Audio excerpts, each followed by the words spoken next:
Listen to your favorite shows live and on demand 24/7. Download the 77 WABC mobile app now. Welcome to the 5 o'clock show. It's time for Common Sense. Now, it's Katz and Cosby with John Katsimatidis and Rita Cosby, standing for truth, justice, and the American way, bringing common sense to the world. Now, here's John Katsimatidis and Rita Cosby. Tell me lies, tell me sweet little lies. Tell me lies. Well, that's good memories. Tell me lies. Fleetwood Rita, Mac. tell me lies. Tell me you love me. Well, we do love you. That wouldn't be a lie. Now, I can't believe some of the lies going on in Washington. I mean, would you believe Kamala Harris was never a border czar? That's a lie. I mean, did they wipe it off of Twitter yet, or did they wipe it off of? They're working on it. What about she's for fracking? Right. She's for fracking. And she's also never anti-cop, they're saying. That's right. She never supported and she never the gave rioters. money to all those BLM and Antifa types to get on bail. Guys, enough is enough. And then Speaker Pelosi, she's really still Speaker. Yes, she is. She comes out that Joe like Biden should be on Mount Rushmore. But don't take anybody off. She said there deserves to be a fifth head. And this is the reason, John, she says, because he has been such a consequential president. Yeah, you gotta he's destroyed We're on the verge of World War III. Right, he's destroyed the country, the economy, our national security. He's just swell. Yeah, they're bad consequences, not good consequences. And I will say about Nancy Pelosi, I agree all that stuff is BS, she's saying, but she was able to execute a coup of the President of the United States. So in her own way, she is she's talking about a big lie. Now she denies she had anything to do know with that. That's what I'm saying. I mean, they should make Kamala Harris president because she wants to do to the rest of the country what happened to San Francisco. Yeah, and that is a mess. And by the way, San Francisco's a mess. Tom Hanks's home in Los Angeles was robbed in pure daylight. Right. Wow. And yeah, this is like the great sign of the great prosecutor. By the way, also, John, you had a big dinner on Friday night. You got to tell us about it. Well, we had President Trump in the Hamptons, and everybody was so happy to see him. And he was very good that night. Big turnout, right? Big turnout. Well, no, it's two dinners or two parties. The one was for like 20 or 25 people that had his ear. The second one is for 150 people that wrote a check. Well, you have his ear. What you happens, have his ear. Well, excuse me, if you have his ear and you write a check, what do you get? Well, I was on a dais.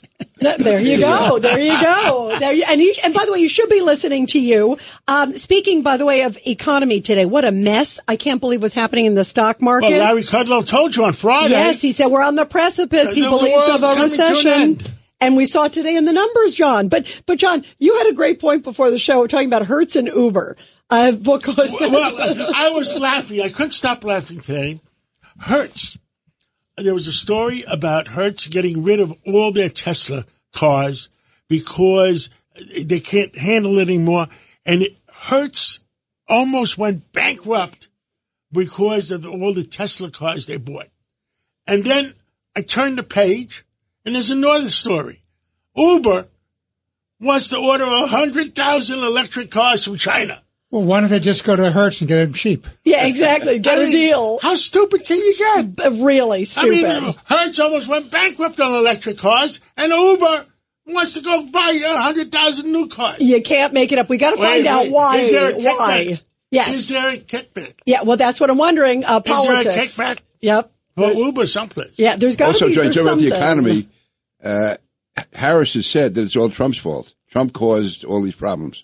Yeah, she forgot that he hasn't been in office for, exactly. 3.5 years. Yeah, I mean, come on. By the way. How about that other text I got from my friend Karen from Florida? Yeah, she said that her 13-year-old son has been getting bombarded with messages from the Democratic National Committee saying, vote for Harris. Harris is great. They and keep give writing, us a $10 contribution. Yeah, give us a $10 contribution. And they keep writing back saying, I'm sorry, this is my 13-year-old son's phone. Stop bothering him. You shouldn't be bothering him. Under the He's law, not voting and under age. the law, they're not allowed to do that. And they keep doing it, Judge. Isn't that interesting? By the way, you also brought up the RFK story really quick, John. This is a weird one. Our own guy, Noam Layden. Well, all morning long, all I heard from Noam Layden was RFK dropping off the cub. Yeah, the dead bear show. The dead cub in Central Park. In Central Park. He apparently admitted that he left the dead bear. But he didn't even hit the bear. Rita, it was someone else who hit the bear. It was 2014. 10 years ago. Yes. Why does anybody care about this? It shows Is that the hot news for Noam? I don't know, but we got a lot of hot news here. I'll tell you that. It's definitely an interesting story. I'll give Noam that. It is an interesting story. For who? Yeah, well, not to the bear. Not to me. Not to the bear. Not to the bear either. That's the bear's mother. Yeah, exactly. By the way, everybody on high alert right now, of course. I hope Uber never gives me an electric car. Yeah, yeah. Good luck, right? Yeah. Especially in cold weather. Oh, my God. Especially when I know what I tell raining. the Uber driver if I get an electric car by accident, because I don't want it. Yeah, I wonder if you could say no EV. You have enough battery to get me there? And if it rains? Yeah, good luck. Good luck, right? Good luck. By the way, everybody, we're bracing now because the world is on high alert. In fact, Secretary of State Antony Blinken just issued an urgent warning saying that he believes, he's told G7 members that an attack on Israel could come in the next few hours. This is a huge deal. And joining us now here to talk about all of this is Professor Alan Dershowitz, great Harvard Law School professor emeritus. Professor Dershowitz, how concerned should Israel and the world be? Well, before we get to that, I went to visit my granddaughter a little while ago, and she ordered an Uber to take us to dinner. And the Uber came, and it was not only an electric car, it had no driver. Oh, my goodness. Car, there's no driver. Where are you? You're in Arizona or something? Yeah, where is that? In San Francisco. We were going from her house to the restaurant about 3 miles away, up and down hills, and I'm driving in the passenger seat next to this empty seat, and the wheel is turning, and the brakes are going on, and a guy walks in front, and the brake goes on. It was phenomenal. I really have to tell you, I was scared, but I enjoyed it. Yeah, I'd be too scared to get into that. You're braver than I am. I got into it. Speaking about the Middle East, look, the thing I don't understand is any rational country in the world that is told that it's going to be attacked in a few hours would engage in a preemptive attack. They would say, no, you're not. We're sending our pilots, our drones. We're going to destroy your missile launchers. But Biden won't let the Israelis engage in a preemptive attack. What Biden has said is, we'll defend you, but if you dare to do anything offensive, we will no longer defend you. We will pull away. That is telling Israel how to conduct itself. In 1967, it engaged in a preemptive attack, and it won the war. In 1973, Americans, this time the Republican Kissinger, said, don't engage in a preemptive attack, and they lost 6,000 people in that war.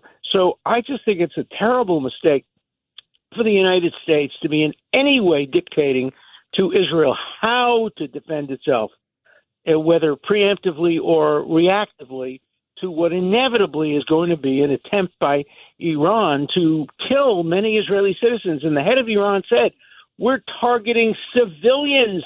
We're not targeting military. We're trying to kill civilians. They admit it. They brag about it. Israel should have the right to preempt, retaliate, do whatever it takes, destroy the nuclear reactors there, whatever it takes without constraints by the United States. Alan, this is Pete King. First of all, thanks for all your, again, we're just talking about how incredible you are for so many years. Is Netanyahu, can he stand strong against this opposition from the United States? I hope he can, but I'm just saying, what do you think? I don't think any prime minister can respond to a president of the United States who says, even though I'm only going to be in office another few months, I will not defend you if you engage in a proactive attack. Remember, Israel can be overwhelmed by rockets from Hezbollah. They have 100,000 rockets at short range that can land within seconds. And the Iranian rockets are less dangerous because it takes hours to get there. But the Hezbollah rockets are the most dangerous. The Houthis, the second most dangerous. Hamas, not so much. And Iran, probably not so much. Although they're very sophisticated, they take a long time to get there. Well, Alan, can the U.S. put limitations on how Netanyahu responds? If they are attacked, can they also say, okay, you have to limit how you respond? They can. They can put it because they can, because they have the boats and the ships and the airplanes in the area, and Israel relies not only on the United States but on Jordan. Today there was a crucial meeting between the prime minister or whatever of Jordan who went over to Iran. I think it was a foreign minister. Foreign minister, but that's very dangerous because Jordan plays a major role in preventing Iran rockets because they have to fly over Jordan. They can't get to Israel without flying over Jordan. And in the last time they tried this, the Jordanians played a very positive role. Now, I've met the king of Jordan, and I haven't met his wife. His wife is impossible and bigoted and biased. Yeah, she's a Palestinian. Yeah, but she's a liar. She just makes up stories. But I've met the king, and he seems like a decent He's a great guy. He is a great ally of the U.S. He does tremendous work behind the scenes. And I met his father. I knew his father, King Hussein. And what I worry about is Jordan maybe being not as cooperative this time around. And this meeting, maybe it was designed to tell the Iranians, hey, slow down, don't have a massive attack, as if you do, you will be massively attacked. And, it's in Iran's interest not to engage in a war with Israel and the United States because it does so well through its proxies. It loses nobody. Even today, the one it's trying to react to, it didn't lose anybody. It was the head of Hamas. It was in Iran, but it wasn't an Iranian. The last time the Iranians lost anybody was Soleimani, and they responded to the United States, but in a relatively minor way. So it may come tonight, and it's going to be very difficult. Professor, it's a real test. The last time they tried to hit us with 300 drones, only one made it through. And I called it a Hollywood production, Act 1, Scene 1. Is this going to be a real production, or is this going to be another to show their people what they're doing? I don't know. Chekhov once said, who wrote great plays, if you put a gun on the wall in the first act, by the third act, you better have used it and fired it.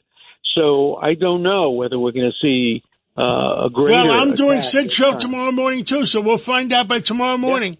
Yeah. I was on today. I love being I on. know. I love talking to you. Yeah. And we're going to start a Brooklyn club, and we're going to start a Brooklyn show. I love to do the Brooklyn show. Brooklyn, old and new. I'll tell all the stories, of Jackie Robinson, who I met, of, Gil Hodges, who I met, Carl Erskine. Wow. We're going to find a co-host with you. Yeah. We have a young co-host. Excuse me, I was going to volunteer, but I'm too old. Okay. Yeah, well, Arthur Idala might be good, or we could get a young... Arthur Idala, remember him? He's a good guy. By the way, I'd love to hear that show about meeting Jackie Robinson. I mean, that's history. That's so cool. Oh, boy, I have so many Duke stories. Schneider. Wow. Yeah, well, I grew up in Queens. I went to high school and college in Brooklyn. My father's family's from Brooklyn. And I had the honor of meeting Carl Erskine after he played. But from my high school window at Brooklyn Prep, I could see them tearing down Ebbets Field. I have never gotten over that traumatic impact on my psyche. I was in touch with Carl Erskine 1 year ago. He just died. 1 year ago, we were in touch. We talked about his son, who was mentally retarded. Yes, he wrote a book about his two heroes, his mentally retarded son and Jackie Robinson, who he knew. It's a great, great book. And Carl Erskine was a great man. Wonderful The guy. Boys of Summer. The Boys of Summer. Yeah, very famous. Remarkable. Yeah. And, I own Jackie Robinson's rookie ring from 1947, Oh, wow. and I also own the 1955 World Series ring that they only won one World Series in history, Right. and I have the ring from that year too. I'm a crazy collector. Wow. All right, let's see what happens overnight. And Arthur Idala is really a fine person, and Yes. and we joke around a lot, but he works for 970, so it's He does. Yeah. He's a great guy. Good. Thank you, and we'll talk Thank to you him so maybe much in the for being morning. on. Let's see what happens. Let's see. Bye. And who do we have on now? We have Steve Forbes. We have, of course, the great legendary economic expert, obviously, the editor-in-chief of Forbes and presidential candidate. He's chairman of the Yeah. Forbes Media. Yes. And Steve, we talked on Sunday, and you didn't tell me that Monday morning the world was coming to an end. Well, the SEC would have gotten on my back. Insider trading. Yes. God gave me a hint, and that What happened? The market went down 1,100 points. Japan is in deep crap. I mean, what else? Well, you saw the end of last week. 2 sessions were very bad for the stock market. And what the immediate reaction is Japan is in deep trouble. There's a lot of, but in the immediate term, short term, there's a lot of short selling of the yen. The yen is fundamentally very weak, but the short selling was overdone. The carry trade was overdone. Now they're having to unwind it. And when you have to unwind when you're in debt, it is a pretty ugly process. That's why the market in Japan yesterday went down 12%. And the yen has shown great strength against the dollar, but that's not going to last long. But then you have here at home the Kamala factor. I don't think she'll win, but the markets have to put in the possibility she might. And you have Europe not doing so well. You have the debts all around the world going up. So it's a big mess. And so I'm just I'm not surprised the market's taken a hit. But again, I think if we get a good government in November and in January, we can start to right these things. But, the chickens are coming home to roost.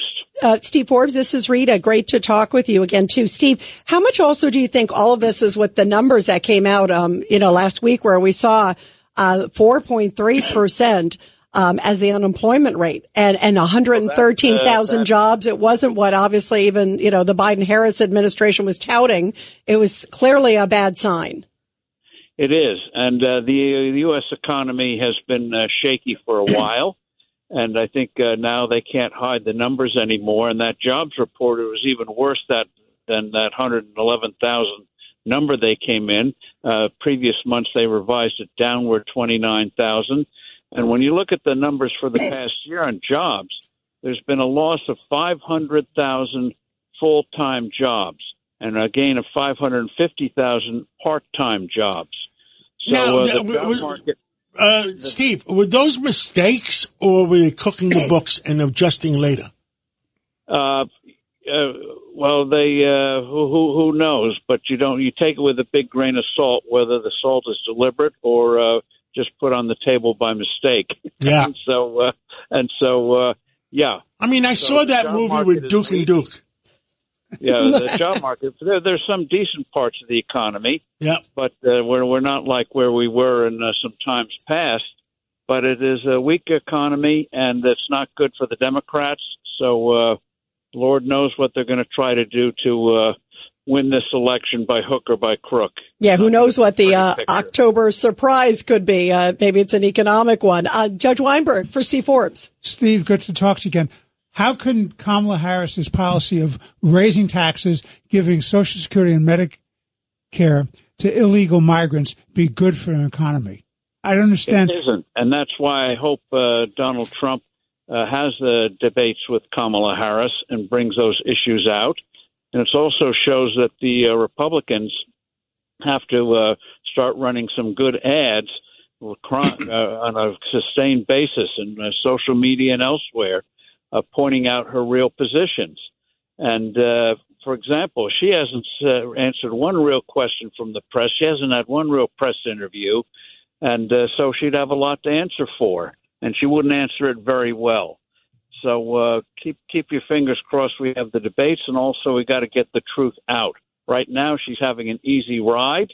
As we know, the press is now a chorus for the far left, and we're seeing the effects of it. But she can be beaten if we get the issues out there and stay away from peripheral stuff like who her parents are. Nobody cares. Nobody cares. Exactly You're right. absolutely right. You know, did you see Steve also on Trump was saying, what is she talking about? Because a couple days ago, Kamala Harris was blaming the numbers when they came out on the Trump administration. I mean, he really has a strong message. Like you said, if he can stay focused on the economy and on the border and all these other things, but it's so ridiculous. Everything is blaming it on Trump. How can that even be? Well, they can't blame it on themselves. So I remember when Barack Obama was president, everything was blamed on George W. Bush. And they can't do George Washington or Abraham Lincoln. That wouldn't work. And nobody knows who Woodrow Wilson is.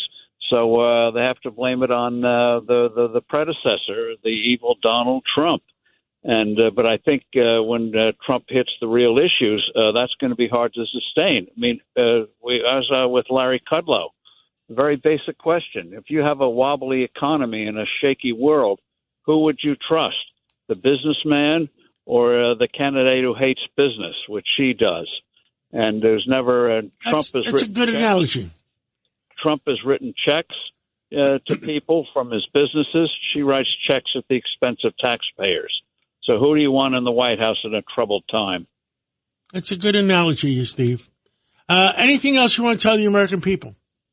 Stay steady and focus on this election. And if you want to help out, there are a lot of ways you can do it, including learning about being a poll watcher. To make sure that the votes are counted the way they should be counted. Are there going to be double agents in those poll watchers? Yeah, you got to I know some people even in Alabama are preparing in these close congressional races to have people trained and go there and watch what they do.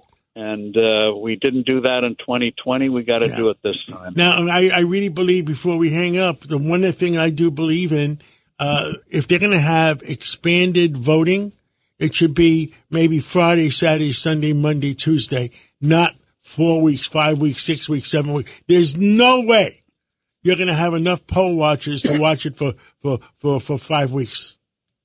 No, and plus they don't even have real polling places.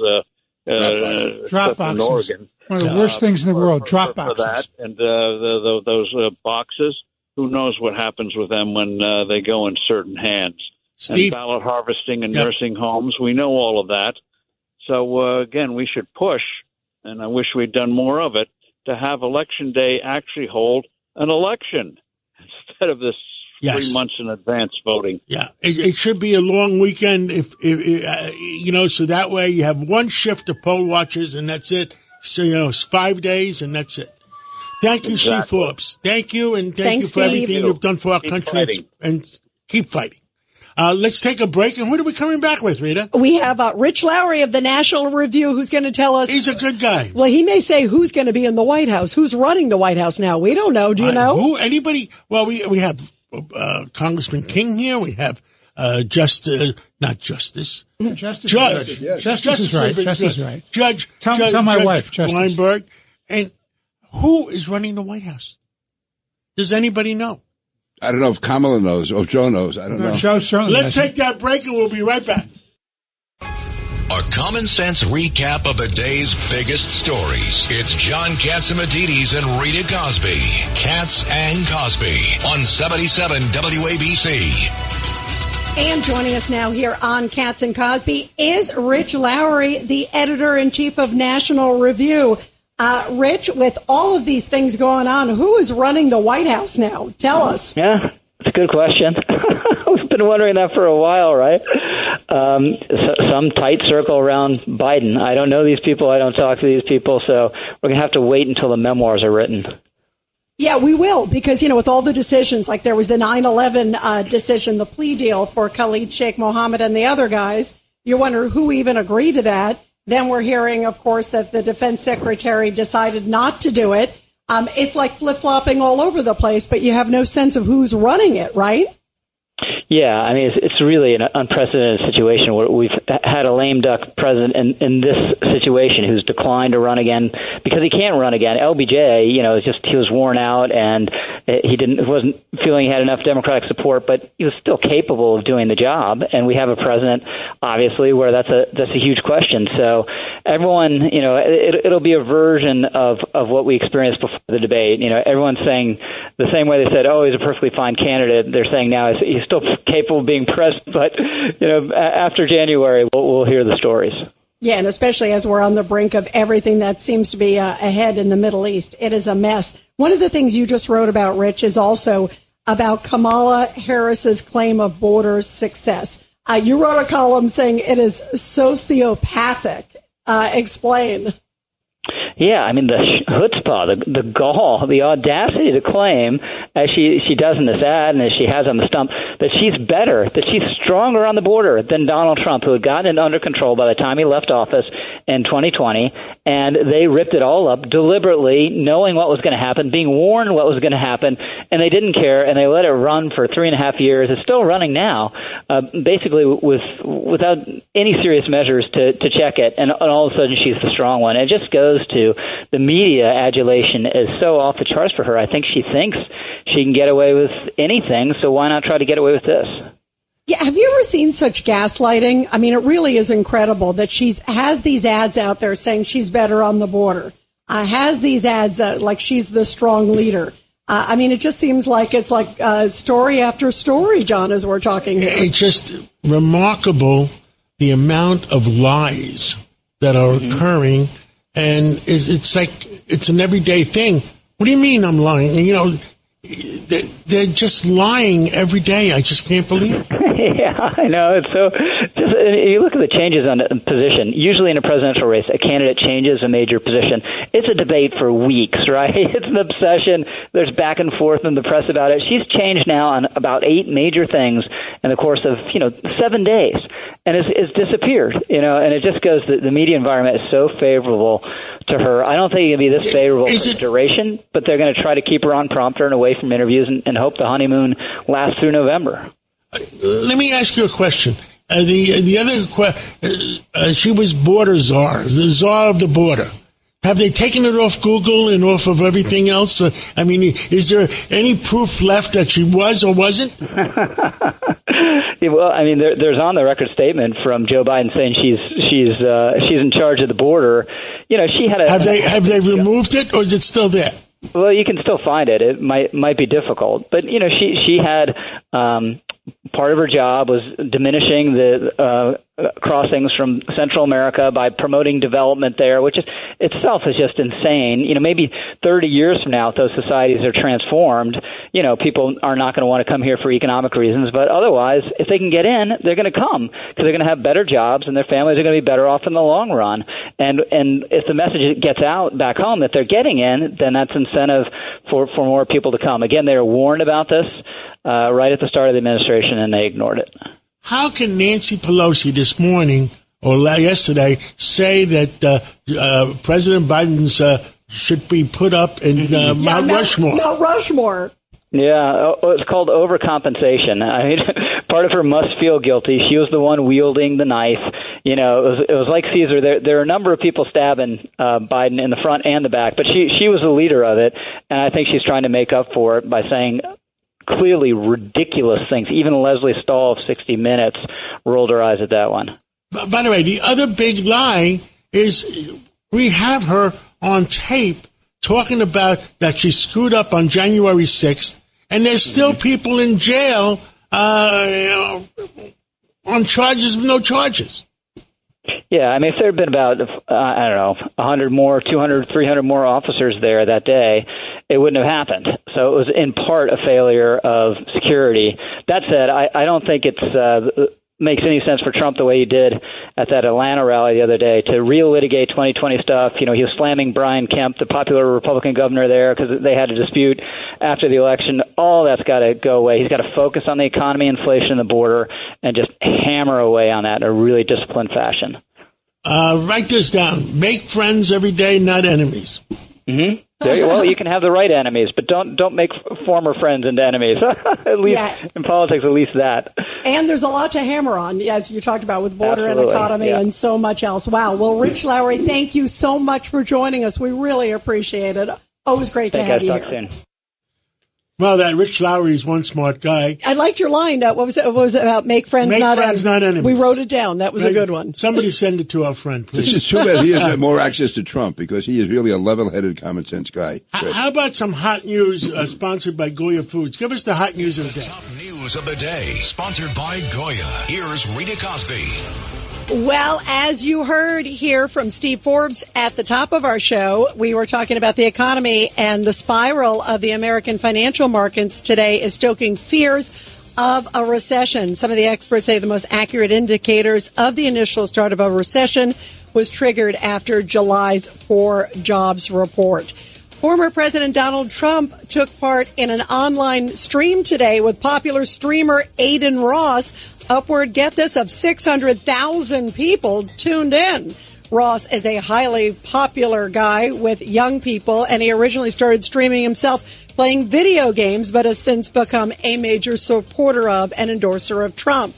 And meanwhile, Vice President Kamala Harris plans to announce her running mate tomorrow and then hold a campaign rally in Philadelphia. She spent the weekend interviewing prospective running mates.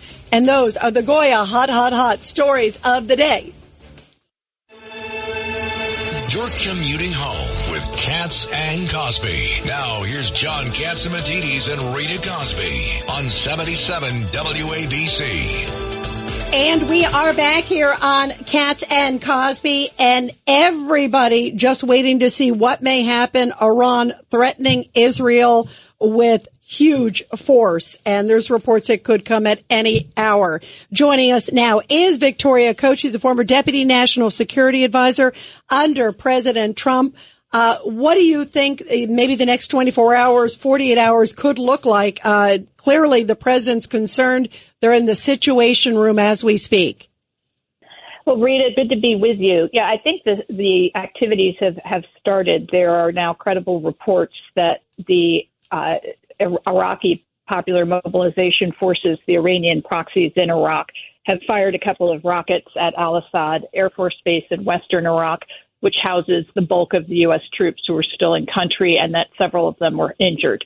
We have, thank God, no reports of anyone dying, but American service people being injured is a very serious thing.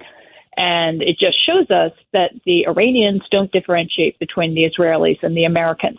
We're the great Satan. They're the little Satan, but we're both Satan. So the more we allow daylight to appear between us, which is what the Biden-Harris administration has been determined to do over the last months, that just gives them, as far as they're concerned, gravy, because it's great because we're splitting apart rather than bonding together really tightly at this time of crisis. Victoria, I was going to ask about that because President Biden, and it came out, obviously, I think intentionally, he wanted it to come out that there was this daylight that you talked about. Because after he had a conversation with Netanyahu, he essentially said, don't escalate, or we may not have your back. That's a pretty serious message. And that only emboldens our allies, emboldens our adversaries, rather, like Iran and like these others. And also, I was just seeing a list a little bit ago. I was astounded. I knew that the U.S. has been withholding some sort of weaponry, but there was a whole list of different weaponry that Israel's been asking for, and they still don't have it. Here they are, one of our greatest allies in the world, our most important ally in the Middle East, and we're not supplying them? I mean, it's like we're asking them to fight with one arm tied behind their back. No, this is not when you do this. If you have an issue with a partner or ally, you do it when things have calmed down, not when they're in the middle of a shooting war. But unfortunately, there's a shameful Democrat history of doing this to Israel going back to Barack Obama and John Kerry in 2014, 10 years ago, when we were in yet another Gaza war that they didn't get resolved. Slow walking javelins, I believe it was, that Kerry did. And I mean, it sends the worst possible signal. It sends the signal that the United States won't let Israel win, that they're always going to have not Israel's back, but the Palestinians' back. And that means the Palestinians never get the memo that they've lost. They lost 50 years ago. And they've been in this perpetual victimhood grievance state since then, but no one will let them get to the point where they admit they've lost, they've been defeated. That's what's new about this particular war, is Israel's in there to finish the job. As President Trump has said repeatedly, we should help them do it as quickly as possible.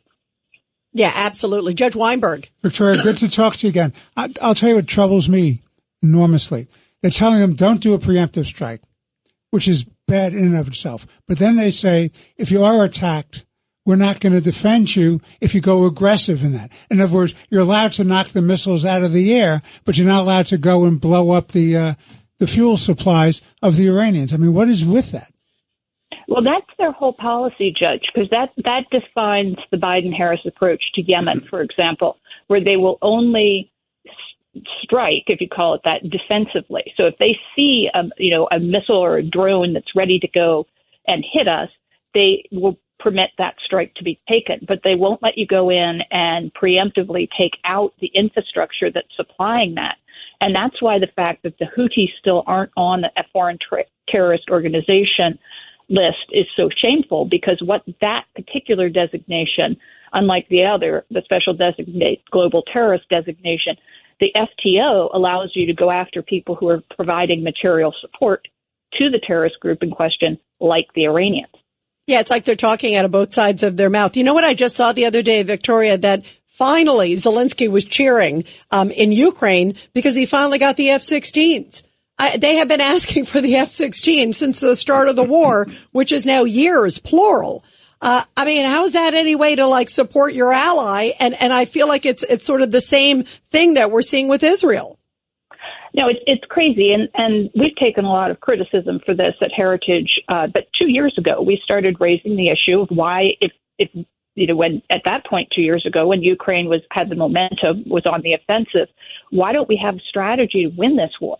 Why aren't we working closely with major NATO allies to get this done so Putin doesn't do it again? And that never happened. We just had emergency supplemental after emergency supplemental, endless hand-wringing about where we're going to send tanks, where are we going to send planes. Now suddenly the F-16s are a good idea. Could they have been decisive 2 years ago? Maybe. Are they decisive now? I'm not so sure, because now the Russians are really entrenched. Yeah, and guess what? We have to remind everybody, Kamala Harris always says she was the last person in Joe Biden's ear on major decisions. And that includes, Israel. Obviously, everything is happening with Ukraine, Afghanistan. The list goes on and on and on. There's a lot of areas for Trump to hit on here. 100%. And I think, for the former president, the anniversaries that are coming up, because this time 4 years ago, his National Security Council staff was putting the final touches on what would become the Abraham Accords. They were announced the second week in August and then signed in the White House lawn in September. And then we got to the last one in Morocco in December. But that is 4 years ago. That's what 4 years of President Trump got us. And now we are looking at, after 4 years of Biden-Harris, what do we have? We have Israel in the most danger in 50 years, literally tonight, and the U.S.-Israel relationship in the worst position it's ever been. Yeah, it speaks volumes, just as you said. What a contrast. Victoria Coates, thank you so much. We love having you here. Thank you. Absolutely. Take care, Rita. Thank you. Thank you. you. Let's not hang up. We got Bill O'Reilly coming up for a very, very interesting last 15 minutes of the show. Let's take that break. It's a common sense recap of the big stories. It's Katz and Cosby on 77 WABC. And we are back here on Katz and Cosby. Our next guest is a mega nonfiction best-selling author. He's got a new one coming out soon called Confronting the Presidents. He also hosts Common Sense with Bill O'Reilly every night here on WABC Radio at 9 p.m. And the great Bill O'Reilly is here. I got one question. Oh, you do? All right. Bill O'Reilly, who is really running the White House? Well, his chief of staff and his national security director and his top counsel. There's three of them in there. Names escape me at the moment. I have them written down somewhere. But it's pretty much the same triumvirate that ran it for the first 3 years. Jill Biden used to be the most important person to get access to the president, but she has really lost power since the debate debacle. Is Hunter Biden still in the White House? No. Wow. Hunter Biden doesn't really. All he is like comfort food to his father. He's around, and he tells his father how great he is, and that's what he does. His role is just a morale. He's director of morale. Hey, Bill, how about Jill Biden? Is she among the missing or what? She seemed to, the one time her husband needs her, really needs her, she's gone. Yeah, because they wrote her out into the Olympics, and I don't know where she is now. She's probably on the Riviera summering. Look, Jill Biden single-handedly kept her husband in contention for 2 weeks. The decision was made the day after the debate that he couldn't beat Trump. He had to go. And she basically said, we're not going. And if you want a bloodbath, we'll have one. But then it got so intense. And Obama and Pelosi were the two that basically said, you got to go or the Democratic Party's going to turn on you, and you don't want that. And that's how it all evolved. By the way, Bill, what do you think is going to happen with debates? Because there's all this back and forth. Trump says he agreed to one with Fox, doesn't want to do one with ABC News, no attachment to WABC. And Kamala wants to do the ABC. And now we got a comment from Carville saying Harris should debate Trump when he's in an ankle bracelet, do it on the day that he's sentenced. I mean, this is crazy, but where do you see it ending up? Well, there'll be a debate. I suspect Fox will probably reel it in. Although Trump is being a little disingenuous by saying he can't go because he's got a conflict of interest with Stephanopoulos. He sued Stephanopoulos before he agreed to do the ABC debate. But what Trump is doing is what he always does. He's just giving his opponents jazz, trying to confuse them. And in the end, they'll work it out because both need the debate. Both candidates need the debate. That will be probably to be the defining moment of the election at this point. And so Trump can't not debate because if he does, he might lose. And Harris, even though she's been buoyed by the women of color vote, that's what spiked her in the polls. And it isn't that big a spike. It's only 2-3 points. And remember, a lot of these pollsters, they poll different constituencies more than others. Nobody knows that. But you can make a poll come out to any way you really want to at this juncture when it's so close. So the polls don't really matter until after the debate. I do expect the debate will take place in September. You do? And do you think it's going to end up on Fox or ABC or somewhere else? Fox has probably got the inside track. Do you think Kamala will agree to Fox, though? I don't know. Yeah, why not? I mean, Fox is not anti anybody these days. Fox is trying to make money. I mean, if you look at the Fox programming, it's not like MSNBC is toward Trump. It's not a hate Kamala circus. Primetime, Laura and Hannity and Gutfeld, yeah. I mean, they don't like Kamala Harris. But most of the other network is neutral on her. I don't think they're supporting her, but they're not out to get her. Plus, the debate rules now have really neutralized the hosts. Yeah, it does. Yeah, and I saw that he wants to do the same sort of. Yeah. Yeah, they can't even ask a follow-up question. So all of that is way overblown now. Americans want to take the measure of the two on the same stage. They'll both be, Kamala Harris will have everything memorized. The advantage she has over Biden is Biden couldn't remember a lot of stuff. He just wasn't mentally able to remember what he was told. Harris can, and will spit this stuff out. So in other words, she's a better actress. She's got more mental capacity, John. Yeah. I mean, Americans don't know how compromised Joe Biden is. I've been saying this, and you guys know it because you listen to Common Sense every night at 9 o'clock. I've been saying this for a year. The guy is incapable of running a country, and they propped him up. But look at the disaster that we have now. This stock market meltdown is going to help Trump. Now, I should say that with an asterisk footnote because Trump may not exploit it the way he absolutely could. Because, like the Georgia thing on Saturday was just a debacle for Donald Trump.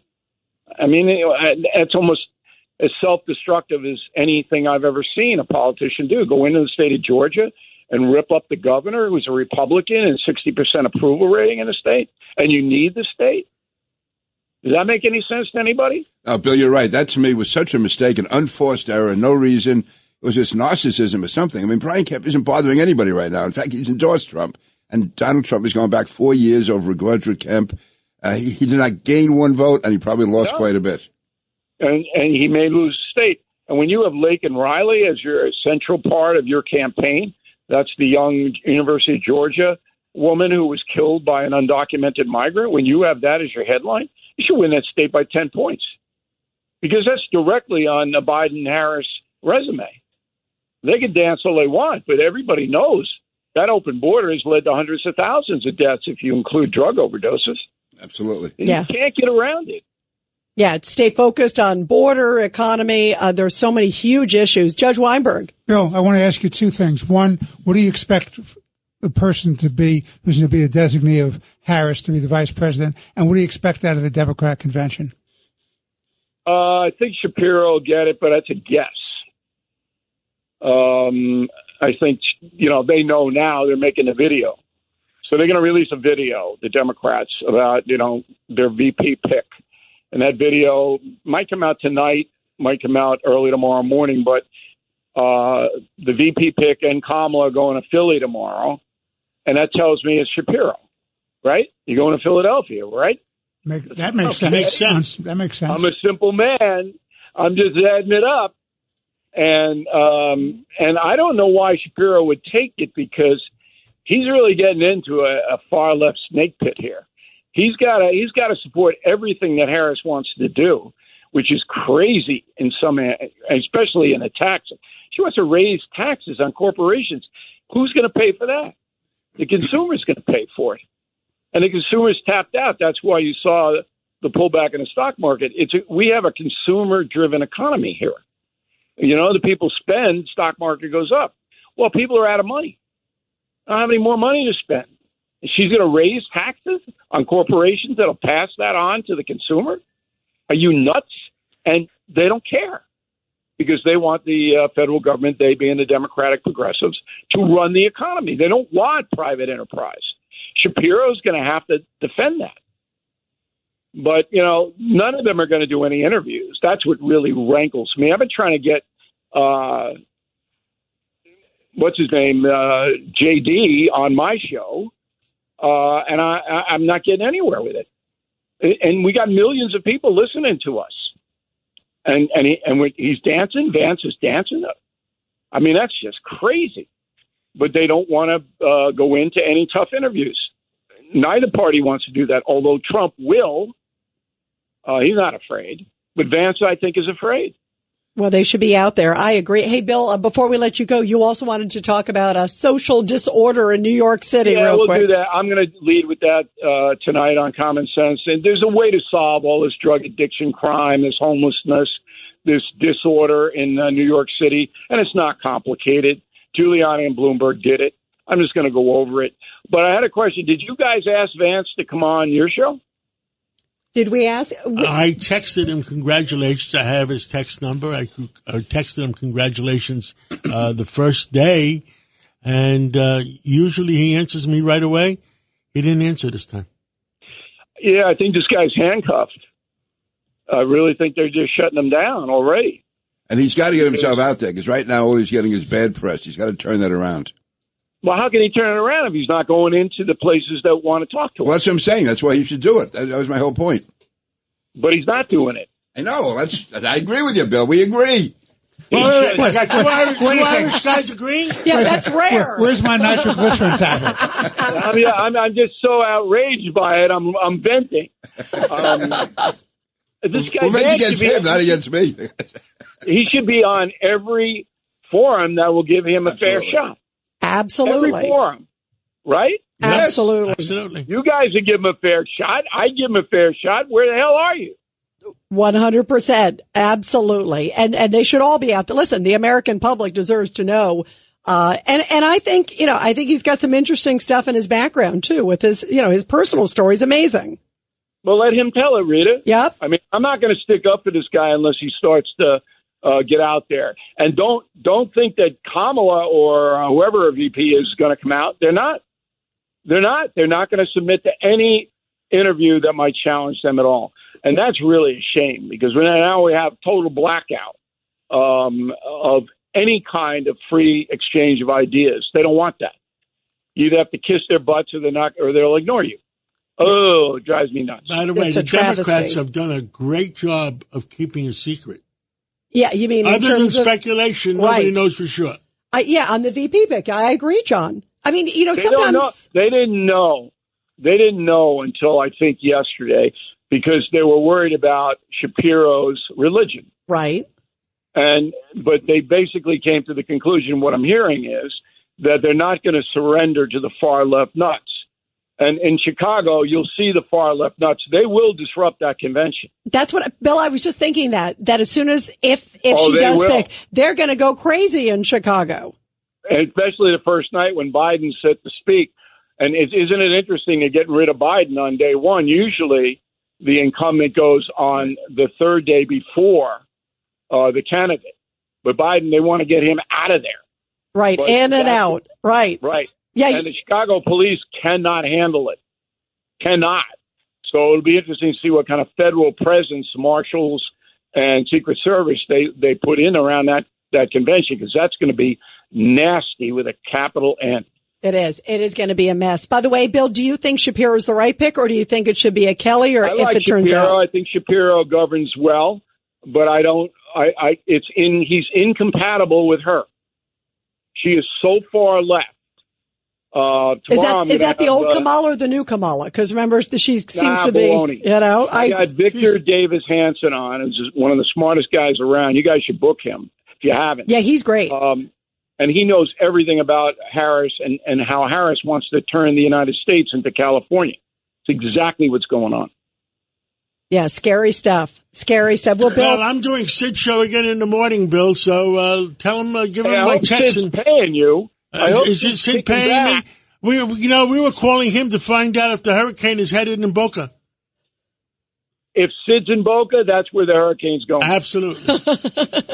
And he'll still have a good tan, regardless. I know. It's an amazing George Hamilton situation. He could have a good enough tan where he could say he's black. Uh-oh, don't get into that. Okay, I won't get into that. Bill, thank you very much, Bill. Bill. I'll be listening tonight. All right, guys, thanks for having me. Thank you, Bill. And what do we all stand for? Truth, justice, and the and the American American way. way. God bless America.